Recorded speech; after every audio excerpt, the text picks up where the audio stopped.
So the debate around World Rugby's law changes and around no scrums from free kicks from July the 1st, the debate continues, and the latest person to weigh in on this particular topic is Jake White. And when a man of this rugby intellect and this experience, when he has his say, he deserves to be listened to, and that's what I want to do right now. Let's have a look at what Jake White had to say and tell me if you agree or disagree. Now, I say that because I do agree with some of what Jake White says, and I disagree with other bits. And I'm saying that in the full knowledge that Jake White has forgotten more about rugby than I will ever know. This guy has been there and done it all. And what's more than that, I would love the chance to sit down face to face with Jake White. I'm going to be in Pretoria next month, and he is a man that I'm going to reach out to and try and get on the channel because the guy's a legend. I do disagree, though, with some of what he says. It'd be boring if we all thought the same thing, and I want to know what you think in the comments down below. So let me know, and give the video a thumbs up while you're there and help me spread the word. So the headline here is Jake White has said, there is no conspiracy. There's been some people that have pointed out that these law changes, not being able to call a scrum from a free kick, which is inevitably going to lead to fewer scrums in a match, this seems to be brought about off the back of South Africa winning a second consecutive World Cup where the scrum was absolutely fundamental. And of course, the iconic image of Damian Willems calling a scrum from a mark. And now the law comes in. So Jake White says there is no conspiracy. Let's hear what he has to say. He said in this article, he said, I know there will be conspiracy theorists about why this has happened. I want to explain that the laws of rugby are made for school children. They are not made for professional players. Okay. Now, I can take Jake White's point there. He is right that the grassroots level of the game is quite often in the mind of World Rugby when they're coming up with their laws. They have to think about the game at the top level and at the very bottom. But is this law being brought about with school children in mind specifically, as Jake White is suggesting here? I'm not so sure about that. And my evidence for that is World Rugby's own article announcing these law changes where they said it was fan-focused law changes. Now, if it's fan-focused, that's the pro level of the game, isn't it? That's the very top level of the game. Because the fans that they're talking about are the ones that fill out the biggest stadiums and watch tournaments like the Rugby World Cup, Six Nations Rugby Championship, Summer Internationals, all of that. That's who they're talking about when they say it's fan-focused. And in this article, which you can see on World Rugby's own page, they also say that rugby stakeholders are committed to increasing the sport's entertainment factor to attract new audiences and grow the sport. And they also say that the laws coming in on July the 1st are the largest reimagination of rugby's entertainment value. So that certainly seems to be talking about the professional and elite level of the game, doesn't it? That's my takeaway from those statements. Also, I will just say the issue I have with what World Rugby is saying there is that it seems to be this suggestion, and there's this narrative that's gone around for years now, that the scrum is somehow not entertaining. The scrum is one of the most entertaining parts of rugby. It's, well, I don't know about you, but when I speak to people who aren't diehard rugby fans, the scrum is one of the things they always talk about. The scrum is one of the things that they find most intriguing. It's maybe, in fact, I'm going to say definitely, rugby's most defining feature. And all this suggestion that what people want is non-stop, continuous, free-flowing rugby, I don't buy it. I could agree with you if you said what people are getting annoyed by is the length of time it takes to reset scrums. I'll go with you on that. World Rugby, why don't you solve that problem? But any suggestion that the scrum is not box office entertainment and game defining as a focal point for our sport, completely wrong. And I'll also just point out a couple of facts from the recent Rugby World Cup. Ball in play time has never been higher. Number of scrums in matches has never been lower. Is there actually a problem that needs to be solved? If there is it the time to reset a scrum? Why don't you solve that problem instead? Anyway, I'm getting away from what Jake White was talking about. He was saying that this is actually about school children. Not so sure, but he does say people who read these new laws and come to that conclusion are naive. For example, in the past you had the so-called squeeze ball, where a player got on all fours and pushed the ball through their legs. It was a big thing before they cancelled it. He said school children saw that and they copied it. They saw Lawrence Dallaglio and Malcolm Marks do it, men with strong necks. A little child attempts to do it and someone lands on him and they can get paralysed. Then parents don't want their children to play the game. I totally agree with squeeze ball. That did get brought in with young people in mind. The thing is This law is something you can still, it doesn't apply to adults. You can still do squeeze ball in rugby. The law is specifically for under 18 and below. So the laws that are brought in with school children in mind, they apply just to school children. So does this actually contradict a little bit what Jake White is saying? You can have laws that target specific age groups. But anyway, let's continue with his chain of thought. He said, take it in that context. If you limit the number of scrums, more children will play the game.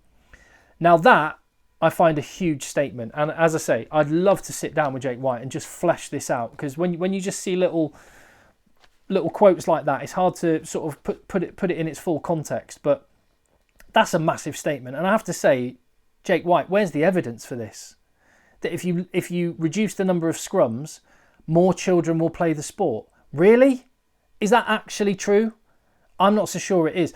As I've said, the scrum is the defining feature of the game. And in terms of more children playing the sport, as I said on the previous video, the scrum is the single reason why you get Franz Malherbe and Cheslin Colby on the same rugby team, why you get Uini Atonio and Louis Biel-Biarré on the same rugby team, because there is a role for everybody.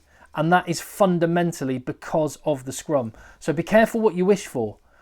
If you change how rugby feels too much and you take the scrum away too much, you're going to change the fabric of the sport, and suddenly it's not going to be a sport for everyone. Although actually, I'm going to stop saying rugby is a sport for everyone, because this is another bugbear of mine. Rugby is not a sport for everyone. Rugby is a sport for anyone, but not everyone. It's a sport for anyone because anyone of any shape or size has a role in a team, but it's not a sport for everyone because not everybody wants the violence of rugby, the physicality of rugby, the toughness and courage it takes to play rugby. Anyone that steps onto a rugby field at any level gets maximum respect for me because it is a hard game. And that is why I loved playing it. That's why I love watching it. That's why I'm obsessed with it, because it's a sport that is for anyone, but it's not for everyone. And we shouldn't try and make it for everyone. And it feels a little bit, I don't know whether you agree or disagree with this. Tell me what you think. It feels a little bit like rugby is chasing this mythical group of people that it imagines are there and would only play the game if we change it a bit. But the problem with that is you then start turning away the very people that love, play, support the sport right now. And does that mythical group of people really exist? Or certainly in the numbers of people that you seem to be suggesting. Let's not try and make rugby for everyone, because it isn't, but it is for anyone. That's my thought on the matter anyway. Tell me what you think. And while you're there, hit subscribe. Buzzing to have gone through 80,000 subscribers. Never thought that would happen. Certainly not this quickly. And I'm so grateful. So thank you for that. Let's get back to what Jake White has to say about this then. He says, no one says the scrum should be depowered. Over time, the school game has gone from you could scrum, and now, with the school game, you can only scrum and push for 1.5 meters. It has changed. There is no conspiracy about that. Now, that is true. However, again, that is a law, I would just point out, that is a law that's specifically brought in for school children, where I'm pretty sure I'm right in saying that you can only wheel the scrum 45 degrees before it gets reset, rather than at the top level of the game, adult level of the game, 90 degrees. A scrum can wheel round. So there are different laws for school-aged children and for adults. And I'm pretty sure that particular law was brought in when I was playing schoolboy rugby.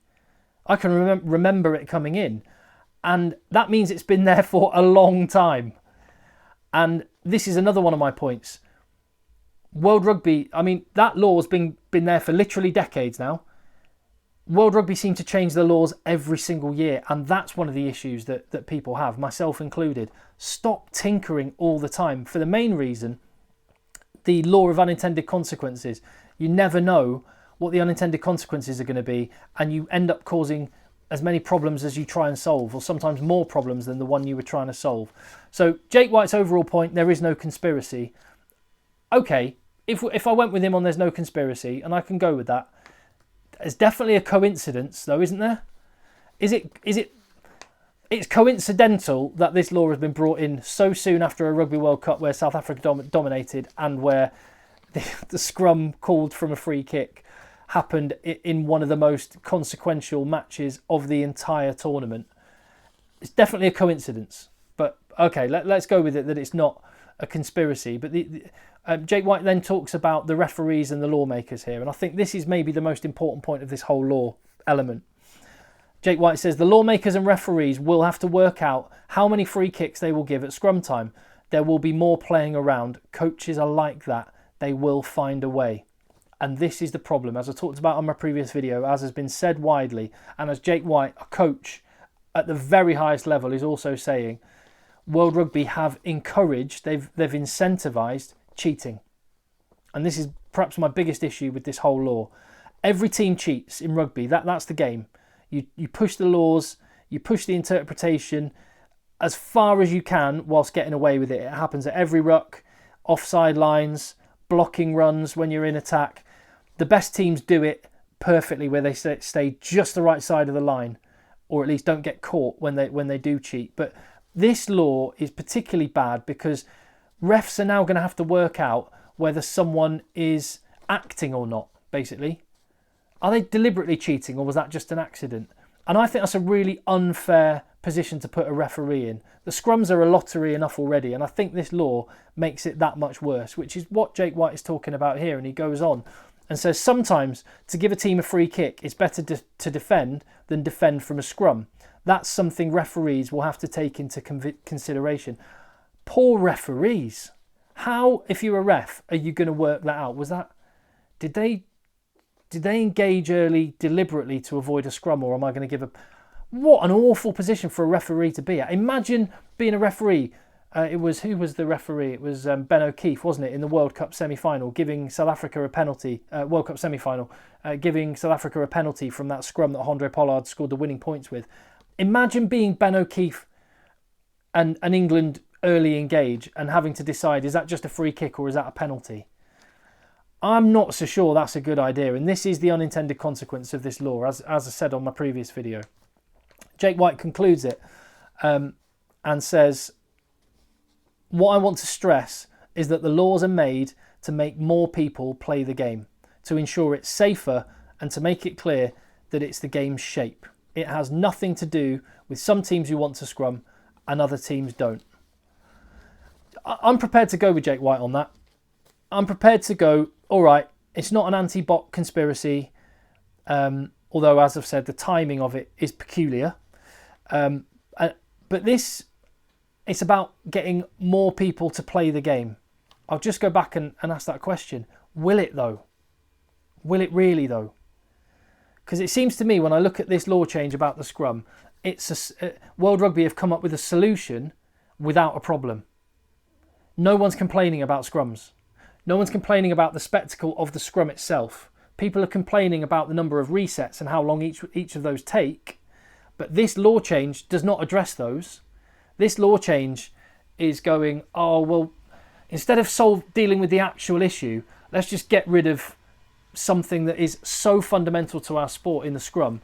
I'm not sure this law isn't going to backfire. We'll wait and see. It is a little bit farcical that South Africa and other teams are going to be, or South Africa particularly, are going to be playing on the 22nd of June under the current laws, and 2 weeks later playing against Ireland under the new laws. It's and that is another one of my main problems, is just the number of changes that World Rugby are constantly making.